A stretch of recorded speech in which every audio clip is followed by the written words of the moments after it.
Hello guys, मेरा नाम है ऋतिक जैन। आप देख रहे हैं इकोनॉमिक्स ज्ञान।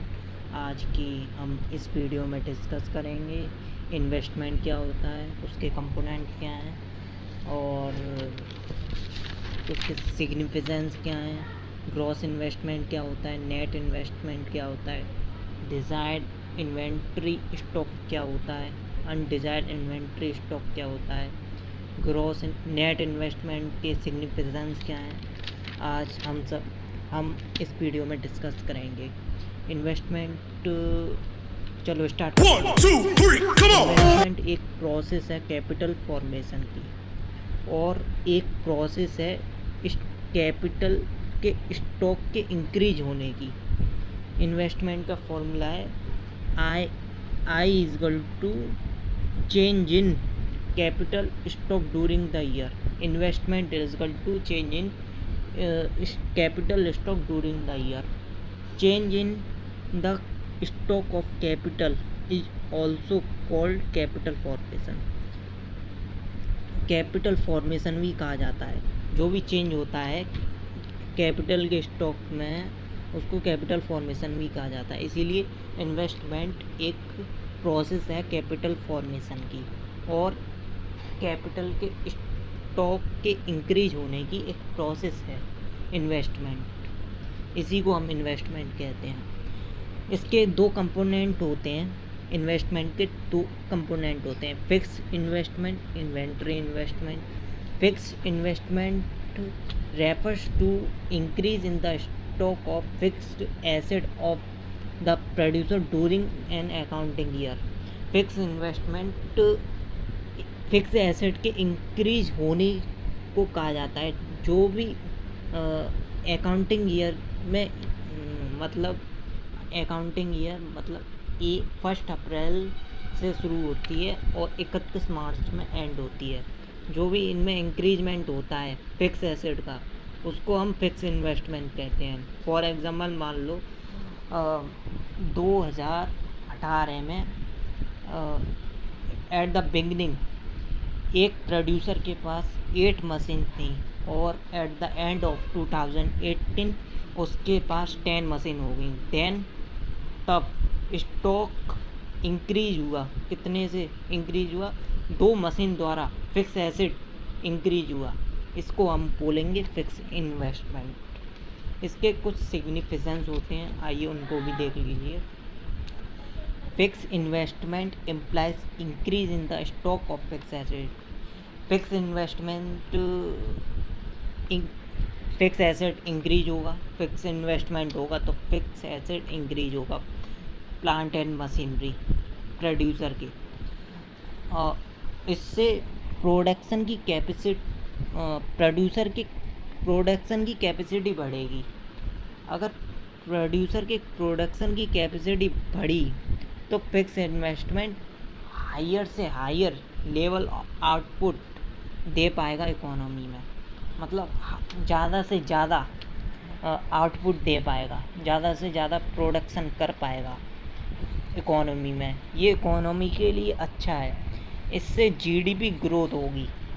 अगर हायर से हायर आउटपुट दिया तो ये higher rate of economic growth होगी, जिसको जाना जाता है जीडीपी ग्रोथ से।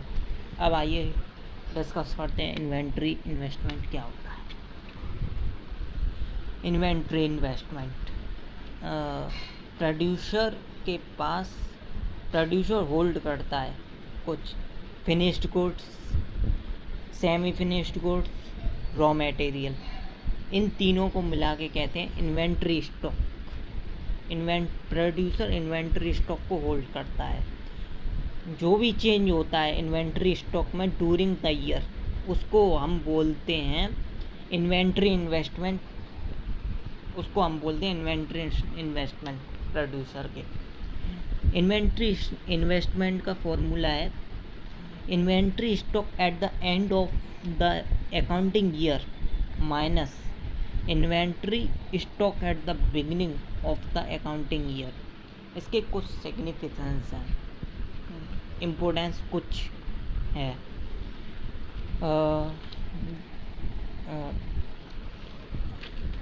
It ensures uninterrupted supply of input in the process of production.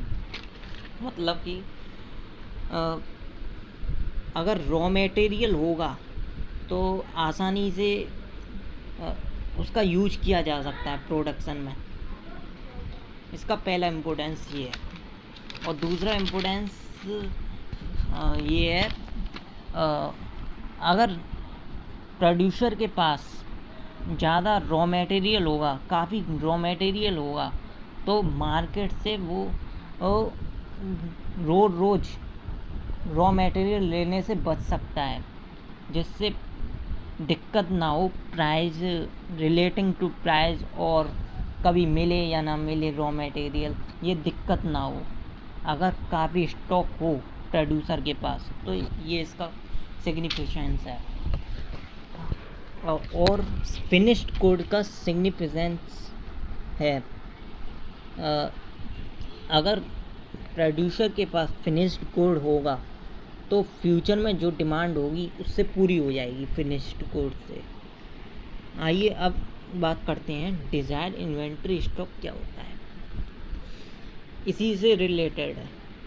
Desire inventory stock मतलब प्रोड्यूसर ने जितना सोचा माल प्रोड्यूस करने का, वो सारा बिक गया, उसको डिज़ायर इन्वेंट्री स्टॉक कहते हैं। डिज़ायर इन्वेंट्री स्टॉक का मतलब प्लांट इन्वेंट्री स्टॉक कहा जाता है। अब अनडिज़ायर इन्वेंट्री स्टॉक क्या होता है? अनडिज़ायर इन्वेंट्री स्टॉक का मतलब प्रोड्यूसर ने जितना सोचा उतना बिक नहीं पाया, इसको हम कहेंगे अनडिज़ायर इन्वेंट्री स्टॉक। अनडिज़ायर इन्वेंट्री स्टॉक मतलब अनप्लान्ड इन्वेंट्री स्टॉक। मान लो फॉर एग्ज़ाम्पल एक प्रोड्यूसर ने एक्सपेक्ट की 1000 वॉशिंग मशीन बेचने की, उसने प्रोड्यूस करके वॉशिंग मशीन बेचने की उसने कल्पना की, इतनी बिक जाएगी, बट पर उसकी 500 बिकी, इतनी डिमांड नहीं थी, 500 केवल बिक पाई, 500 बच गई, वो अनसोल्ड स्टॉक हो गया। इस जो 500 वॉशिंग मशीन बच गई उसको हम अनडिज़ायर इन्वेंट्री स्टॉक से रिलेटेड करेंगे। ये अनडिज़ायर इन्वेंट्री स्टॉक है। अब बात करते हैं ग्रॉस इन्वेस्टमेंट क्या होता है, नेट इन्वेस्टमेंट क्या होता है। ग्रॉस इन्वेस्टमेंट मतलब फिक्स एसेट के साथ साथ इन्वेंट्री स्टॉक पर जो खर्चा होता है ड्यूरिंग द ईयर, उसको हम ग्रॉस इन्वेस्टमेंट कहते हैं। ठीक है। अब नेट इन्वेस्टमेंट क्या होता है? नेट इन्वेस्टमेंट जो फिक्स इन्वेस्टमेंट के रिप्लेस में जो खर्चा होता है, रिप्लेसमेंट में जो खर्चा होता है, excluded from gross investment. Gross investment को हटा के जो फिक्स एसेट के रिप्लेसमेंट पे जो खर्चा होता है उसको हम कहते हैं नेट इन्वेस्टमेंट। नेट इन्वेस्टमेंट का फॉर्मूला है gross investment minus depreciation. Depreciation मतलब जो भी खर्चा होता है फिक्स एसेट के रिप्लेसमेंट में, वॉर्न आउट मतलब normal wear and tear damages हो जाते हैं, उनको रिप्लेसमेंट करने पर fix asset plant and machinery पर जो खर्चा होता है उसको डेप्रिसिएशन कहा जाता है। आगे हम इस बारे में डिस्कस करेंगे ब्रीफली। अब बात करते हैं सिग्निफिकेंस ऑफ नेट इन्वेस्टमेंट क्या होता है। इनके सिग्निफिकेंस क्या हैं नेट इन्वेस्टमेंट के? अगर नेट इन्वेस्टमेंट बढ़ेगा तो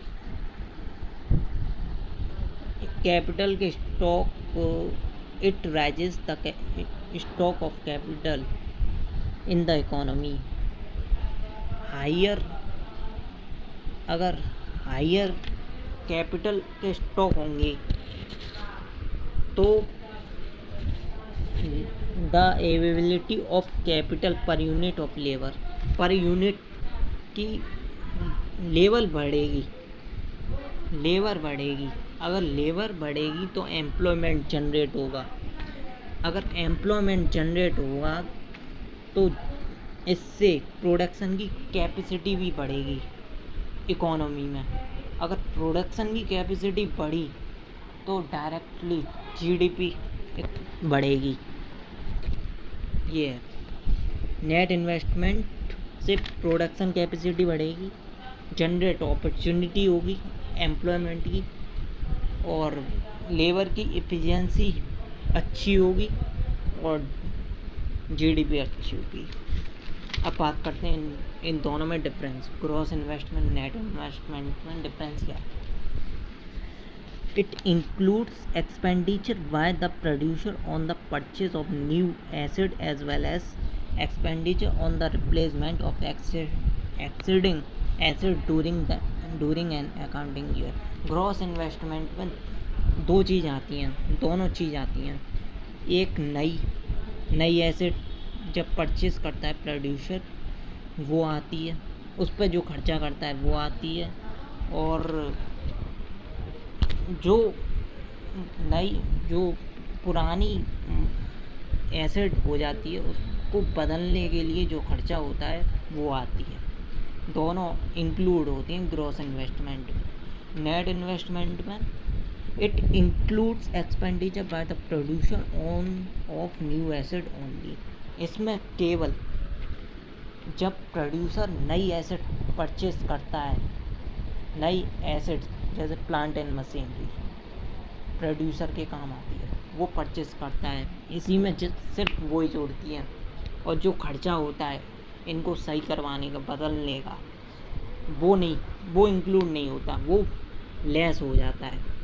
इसीलिए उसका फॉर्मूला है gross investment minus depreciation net investment का। अब दूसरा पॉइंट है ग्रॉस इन्वेस्टमेंट का, it includes replacement investment.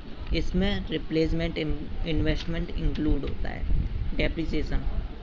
Depreciation of fix asset include होता है ग्रॉस इन्वेस्टमेंट में, और नेट इन्वेस्टमेंट में नहीं होता। It does not show net addition to the exceeding capital stock. ये शो नहीं करता पुराने कैपिटल स्टॉक